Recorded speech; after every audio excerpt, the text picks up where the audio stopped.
we were fairly confident with going into We Can't Dance. I was actually surprised to see that Phil was still there, actually.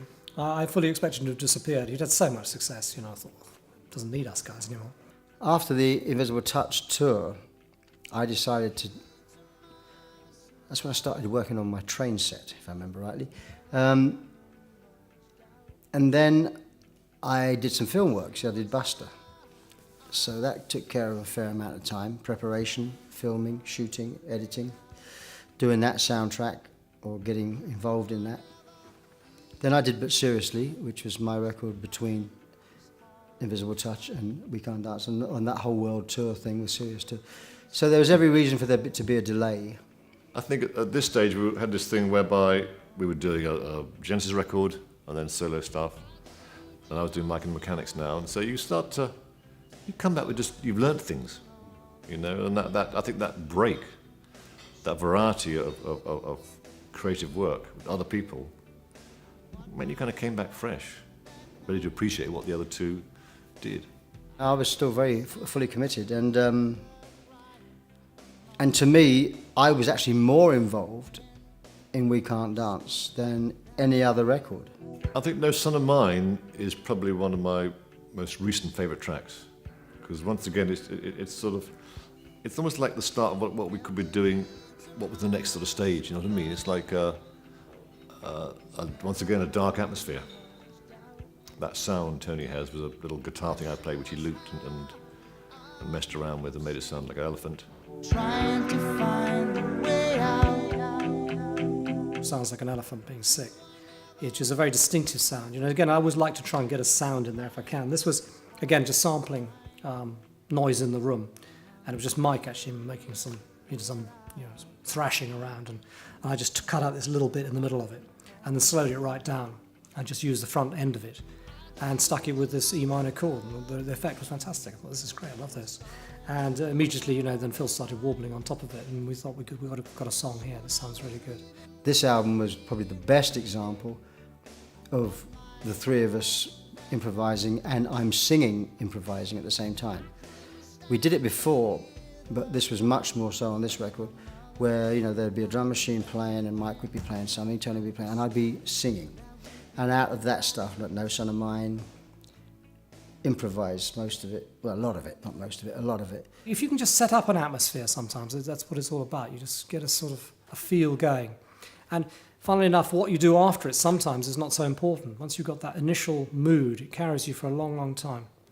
And so I was very proud of that one. And then I thought the lyric that Phil wrote on top of it was one of the best as well. Really good, that. The lyric of No Son of Mine, again, was one of those. Every time we played the thing, it was like, son of mine. I know, I have no idea why I sang it. No idea at all. Just those words, they sang well.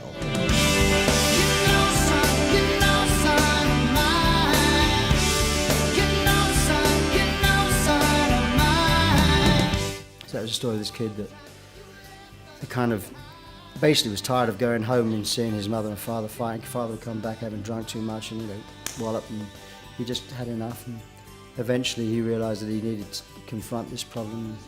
So it was a story. It's probably my favourite song on the album in many ways. We play it on stage and everything, it still sends shivers down my spine. It's just a song, it seems, if you can do it all with sort of like, a few chords and simple rhythm, then I think there's nothing to be said against that,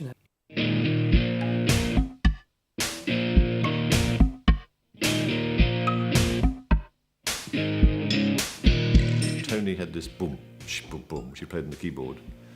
I had a guitar riff, and what I do remember actually is that I remember playing it and thinking, well, that's really quite nice, but then I couldn't find it again. I had to go back and find the tape, we recorded it, and listen over and over and over again to work it out, because it's a simple riff, but it's quite unusual the way it's actually put together. We couldn't quite find the way to do it. We tried doing it heavy. Phil would sort of play big drums, and I was big.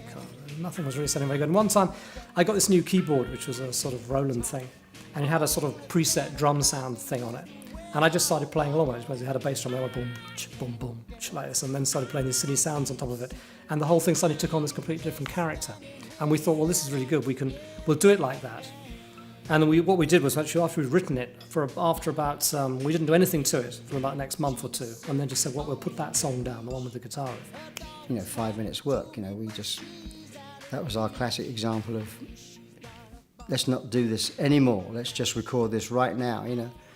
And I remember Mike was doing the guitar part again, and I was writing the lyrics in the corner on a chair and said, I'm finished, you know, and we went and did it. And the next day we had the song, and we thought, that's great, it's just so simple, you know, just keep it really, really simple. A lot of humour, and it works. A great contrast to other things we've done in our career, really. So I was, you know, pretty pleased with that as well. But I can dance, I can talk. The only thing about me is the way that I walk. Well, the dance is something actually that was Phil really. I mean, we were in the studio. I can't remember what we were doing. It was a 3-day shoot in Los Angeles, and he suddenly just started doing that, you know. And it took an hour and a half to record it.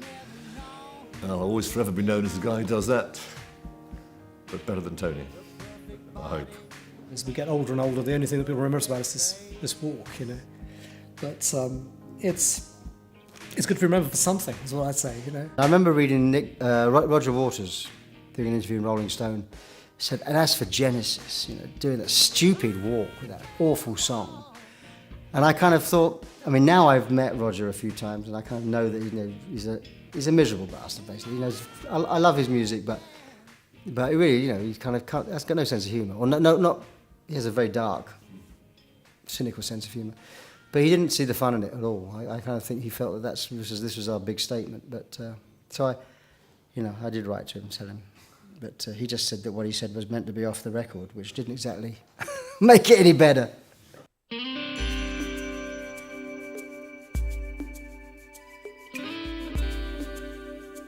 Driving the Last Spike was a slightly interesting thing for us in a way, because it had always been on previous albums, certainly the previous 3 or 4, the long songs. Tony writes the lyrics for the long songs and, you know, all the rest of it. And on this one, Phil said, well, let me have a go. I'd like to try a long song. So he said, okay. I said, well, let's Drive the Last Spike. Why not, you know? And so he wrote a lyric, which I think was, from his point of view, he really enjoyed doing, because he could stretch a little bit more and write more of a story and bring in other ideas. This is what you can do on a long song. You've got, and also instrumental things kind of illustrate things. You know, you've got the nice sort of mechanical bit in the middle of that, where the sort of everything's going. And I think when you're writing a lyric like that, you listen to the song and the little ideas come at you from it. And so I think it has a different character from sort of things like Domino, Home by the Sea, where sort of I tend to get slightly more intense, you know, and he's got a slightly different approach. I think it works quite nicely.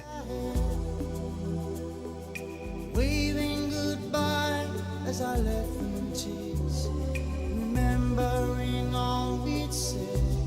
I love that song. I mean, I sang the melodies to what the music, the chords that Tony was playing, and I ended up being sent this book, actually, coincidentally around the same time, called the Railway Navvies, and I read it, and I just, the idea, the things you never think about, you know, like the railways, you know, you go through a tunnel and, you know, on a train, you don't think anything of it. Then you think of how that tunnel was built way back in the 1800s, how many people were killed making the tunnel when the tunnel collapsed, or there was, you know, the explosions to move, you know. So I just wrote this song about these people that just went off and left their families and maybe never come back. I mean, it wasn't war, this was just building a railway, you know. So, you know, songs like that I really, really loved, and I kind of was really proud of my work on We Can't Dance.